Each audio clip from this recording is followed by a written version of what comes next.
भारत में जो हजारों साल से जो खोज हुई सत्य की,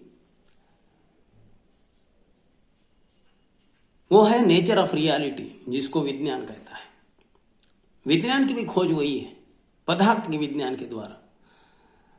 पदार्थ के विज्ञान के द्वारा भी विज्ञान यही जानना चाहता है कि ये जो ब्रह्मांड है, ये जो संसार है, इसकी एक्चुअल हकीकत क्या है, नेचर ऑफ रियलिटी क्या है।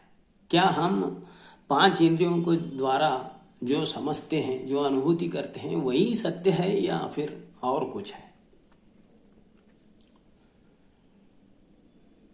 अब विज्ञान जब क्वांटम की दुनिया में प्रवेश किया 1920 या 30 के दशक में, तो विज्ञान ने भी ये मान लिया है कि हमारा जो भी सोचना है इस जगत के बारे में, हम जो भी अनुभव करते हैं इस संसार का, वो सीमित है, क्योंकि हमारे इंद्रिय सीमित है और जो ब्रह्मांड है, जो नेचर ऑफ रियलिटी है, जो सत्य है, वो सीमा के बाहर है। अब ये खोज हुई भारत में हजारों साल पहले उपनिषदों के द्वारा। इस खोज की जो बुनियाद थी कि हमारे भीतर का जो द्वंद्व है, जो कॉन्फ्लिक्ट है, जो डिवीजन है, जो अपना पराया है, उसके ऊपर खोज हुई। क्योंकि उपनिषदों का जो सार है वो ये कहता है कि हम जो भी देखते हैं, हमारे 5 इंद्रियों के द्वार जो बाहर के जगत में खुलते हैं, वो हमें डिवीजन में ले जाते हैं। वो हमें जो नेचर ऑफ रियलिटी है, जो सत्य है, उसको तोड़कर, डिवाइड कर कर बताते हैं।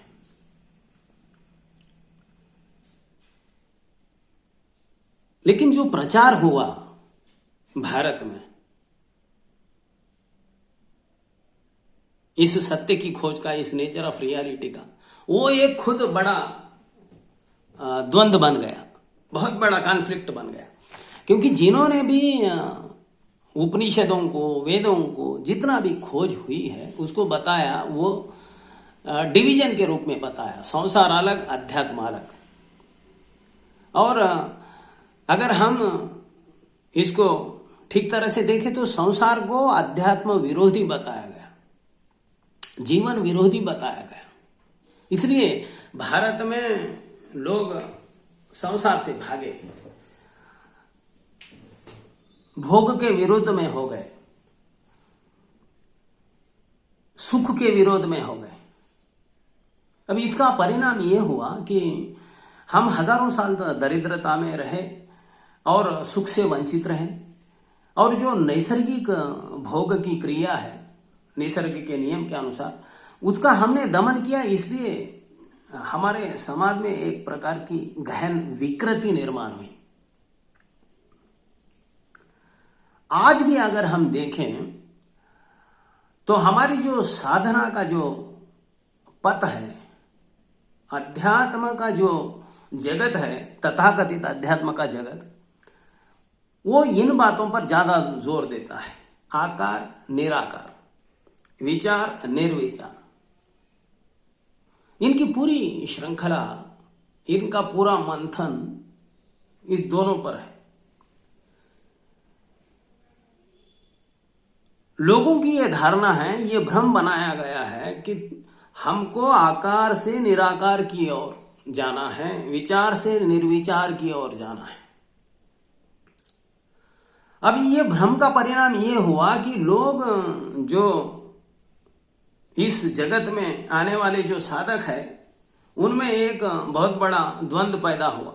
अब वो विचार से लड़ने लगे, वो आकार से लड़ने लगे, इसलिए कि उनको निराकार चाहिए और उनको निर्विचार चाहिए। अब यहां पर हम थोड़ा कॉमन सेंस की बात करेंगे। व्यक्ति वही जान सकता है जो वो है। हम उस चीज को नहीं जान सकते जो हम नहीं हैं।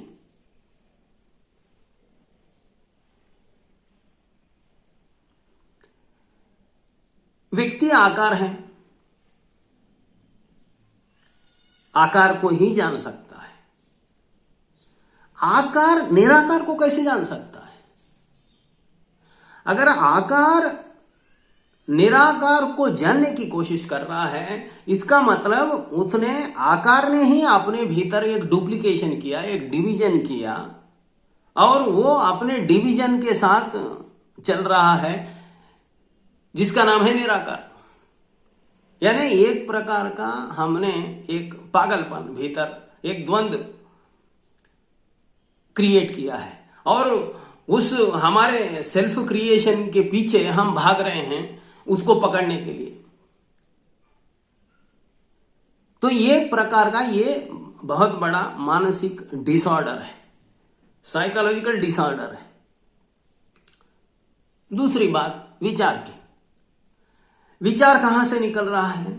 आकार के भीतर से। हमारे भीतर से तो विचार निकल रहा है, हमारे स्मृति से जो प्रतिफलित हो रहा है वही विचार है। और फिजिक्स का विज्ञान भी थॉट को मैटर ही मानता है, विचार को पदार्थ ही मानता है। फिजिक्स के अनुसार विचार मैटर से अलग नहीं है। तो विचार ही अपने आप को डिवाइड कर रहा है और निर्विचार की खोज में है। विचार विचार को जान सकता है, लेकिन विचार निर्विचार को कैसे जान सकता है? अगर विचार निर्विचार को जान सकता है तो फिर भी विचार क्यों रहा? अब इसका अर्थ यह हुआ कि विचार निर्विचार को भी जान सकता है, और निर्विचार को जानकर भी फिर विचार और निर्विचार दोनों भी रह सकता है। इतना बड़ा कॉन्ट्रडिक्शन, इतना बड़ा डिवीजन। तो साधना के नाम पर हम एक पागलपन की ओर प्रयाण कर रहे हैं, और उस पर हमारी पूरी जीवन की ऊर्जा हम लगा रहे हैं, जो कि एक शुद्धतम मूर्खता है, एक व्यर्थता है। जितने भी वीडियो है, जितने भी ये तथाकथित अध्यात्मवादी गुरु, इनके प्रश्न उत्तर अगर हम देखें तो ये दो भागों पे ही रहते हैं। निर्विचार की साधना कहते हो, विचारों से मुक्ति कैसे पा सकते हैं? विचार विचार से कैसे मुक्ति पाएगा? अगर विचार विचार से मुक्ति पाएगा तो उसका अस्तित्व ही खत्म हो जाएगा। फिर वो विचार के बाद की जो दशा है उसको देखने के लिए वो जीवंत कहां रहेगा? आकार अगर निराकार चाहिए आकार को, तो जैसे ही निराकार को अगर वो पा सकता है तो फिर आकार कैसे रहेगा?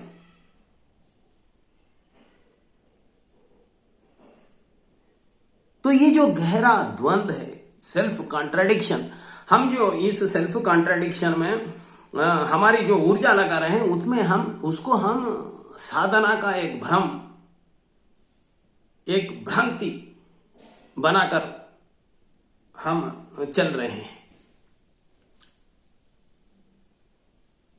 फिर हमारा जो हजारों सालों की जो हमारी खोज है, जो कहती है निराकार, जो बात करती है निर्विचार की, फिर उसका कोई अर्थ है कि नहीं? उसके कुछ माने हैं कि नहीं? अगर नहीं है तो फिर उन्होंने क्यों किया? इसका उत्तर कृष्ण देते हैं भगवत गीता में। कृष्ण कहते हैं ये खेल प्रकृति और पुरुष का है। ओके, दो कंपोनेंट्स हैं। इसका मतलब कृष्ण कह रहे हैं एक प्रकृति नाम का तत्व है, दूसरा पुरुष नाम का तत्व है। ये दोनों के कंपोनेंट्स जब मिल जाते हैं, इनका रिएक्शन है ये जीवन का प्रतिफलन। प्रकृति, जिसे हम कहते हैं निसर्ग। सांख्य दर्शन में प्रकृति का अर्थ होता है प्रकृति, यानी कृति यानी क्रिएशन, आकार, आकार के पहले का प्रकृति। तो हमारा जो आकार है, हमारा जो शरीर है, उसमें कृष्ण कहते हैं पुरुष नाम का एक तत्व है जो प्रकृति के पहले का है। यानी कृति यानी आकार, प्रकृति आकार के पहले का तत्व जिससे कृति बनी, जिससे आकार बना, वो साथ में है। तो अगर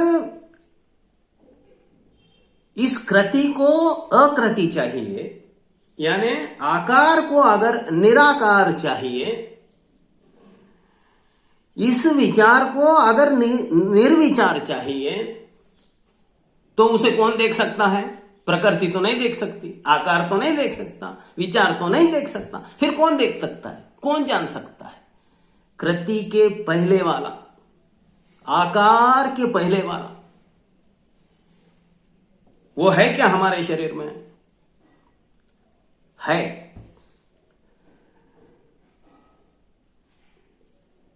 विज्ञान में जो खोज हुई, साइकोलॉजी से लेकर न्यूरो साइकोलॉजी तक, अब न्यूरो साइकोलॉजी के बहुत से जो प्रमुख वैज्ञानिक है वो भी मानने लगे हैं कि आज तक जितनी भी विज्ञान की खोज हुई हमारे शरीर में, उसमें जो हमारा जो ब्रेन है उसको भी शरीर का अंग समझकर ही खोज किया गया है। लेकिन उनका कहना है कि हमारे ब्रेन में एक ऐसा तत्व है जो शरीर के अंग से अलग है।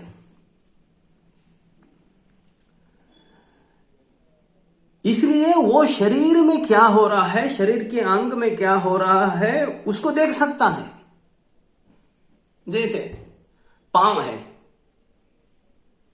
हमारा पेट है, हमारे हाथ हैं, हमारे कान हैं, हमारा जो भी अंग है हमारे शरीर के, वो उनमें क्या हो रहा है नहीं देख सकते, उनको पता नहीं है।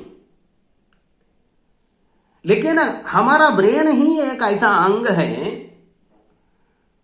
जिसमें एक ऐसा तत्व है, उस अंग में क्या हो रहा है वो भी देख सकता है, वही देख सकता है। और बाकी जितने भी हमारे अंग हैं उसमें क्या हो रहा है वो एक ही तत्व देख सकता है। इसलिए न्यूरो साइकोलॉजिस्ट का मानना है कि हमारे जो अंगों में हो रहा है शरीर के, उसको जानने वाला, उसको समझने वाला जो तत्व है, उसका जब तक हम आविष्कार नहीं करेंगे, उसको जब तक हम नहीं जानेंगे, जितनी भी विज्ञान की खोज है वो अधूरी है। तो अब विज्ञान भी यह मान रहा है कि हमारे शरीर में एक ऐसा तत्व है जो शरीर में रहते हुए भी शरीर नहीं है, आकार में रहते हुए भी आकार नहीं है, विचार में रहते हुए भी विचार नहीं है, जिसे कृष्ण पुरुष कह रहे हैं। वो तत्व क्या है? कृष्ण कहते हैं साक्षी का भाव। तो साक्षी का भाव ही एक ऐसा तत्व है हमारे शरीर में जो आकार को आकार से अलग है, तभी तो आकार को देख रहा है, वरना आकार से आकार और आकार को कैसे देख सके? साक्षी का भाव ही एक ऐसा तत्व है जो विचार से अलग है, इसलिए तो विचार को देख रहा है। जो आकार से अलग है इसलिए आकार को देख रहा है, जो विचार से अलग है इसलिए विचार को देख रहा है। यही तत्व निराकार है, यही तत्व निर्विचार है और वो साक्षी का भाव है, जिसे गीता कहती है केशवा माधवा ऋषिकेशा। आज इतना ही। नमस्कार।